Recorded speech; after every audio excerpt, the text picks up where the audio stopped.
Toolbox Production with Babayagan Pictures. A toy play presentation of RJ Palma present. Flash Star Season 9, The Sparkle of Minds, created by RJ Palma. The Beacon of the Light, Episode 3.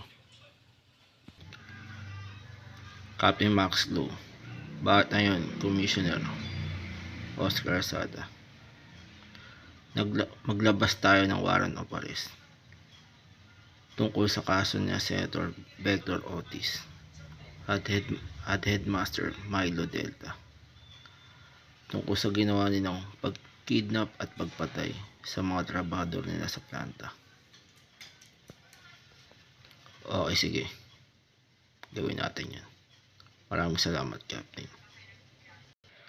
Nagbigay naman sa akin ng advice ang mga kalyado ko sa Galactic Senate na wag muna daw akong pumasok para hindi ako mahuli at makulong ng Galactic Constabulary. Nagpadala naman ako ng message sa aking abogado na hindi ako susuko sa mga otoridad hanggat di nila pag-aaralan ang warrant of arrest na inisyu ng Supreme Court laban sa akin. Magaling ang plano mo, Headmaster Milo Delta. Tama ka dyan, Senator Hector.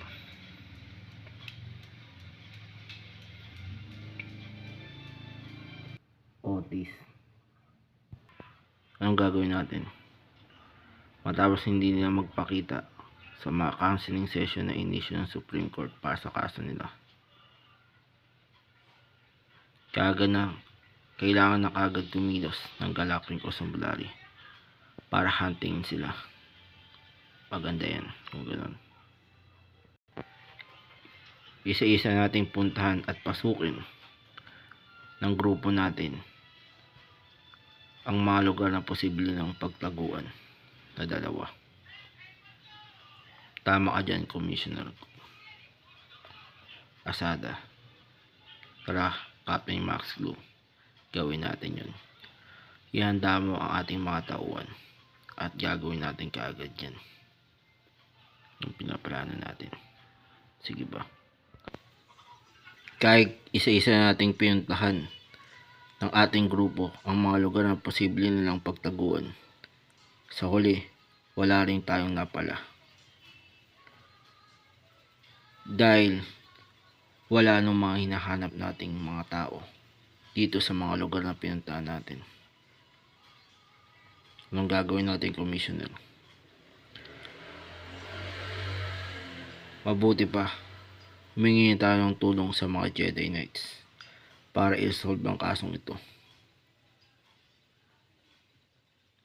Dahil alam kong sila ang makakahanap at makakahuli sa mga taong hinahanap natin na nagtatago ngayon sa batas.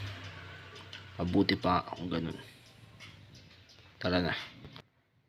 Ngayon, Lady Myra Badura, Batayon Jern Nicolo Satura. Ngayon ay saasalakay tayo at aatake ang ating grupo ng Evil Galactic Pirates sa may District 3 ng Karma City sa planetang Tatooine. At tayong dalawa ang maumuno dito. At isasama natin tong grupo ng mga Big Bonanot Gang. Ang gagawin natin ay manununog tayo ng mga bahay doon at magnanakaw na rin ng mga ginto. Bakit natin gagawin yun? Ito lang ang paraan para lumabas ang mga bayaning Jedi Knights. Boys, alam niyo ang gagawin? Yes po, boss.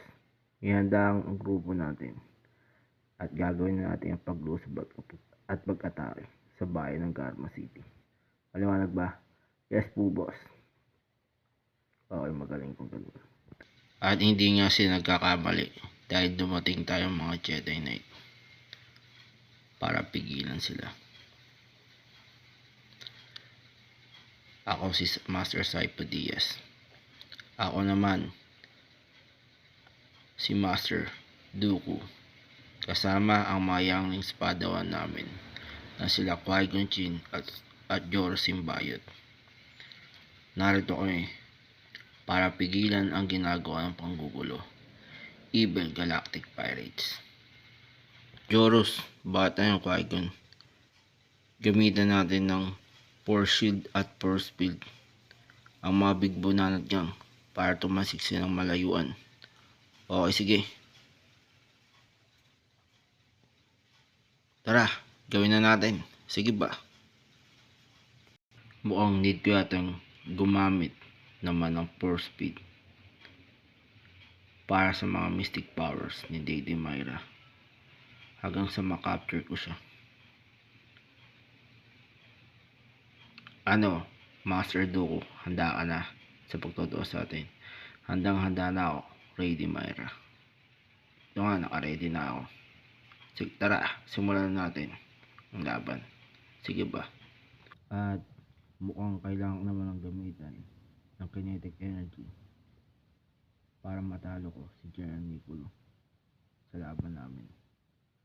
Ano, Master Saipo Diaz, kinakabahan ka ba? Hindi ako kinakabahan, General. At alam ko nang gagawin ko sa iyo para matalo ka sa laban natin. Tara, talaga lang ah. Tara, simulan natin yung laban natin. Sige ba? Mukhang saktong-sakto lang ang pagdating ko dito ah.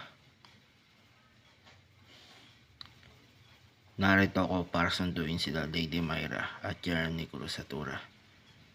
At need na nilang umatras sa laban. Dahil ako ang bounty hunter na si Juster Van ang susundo sa kanila.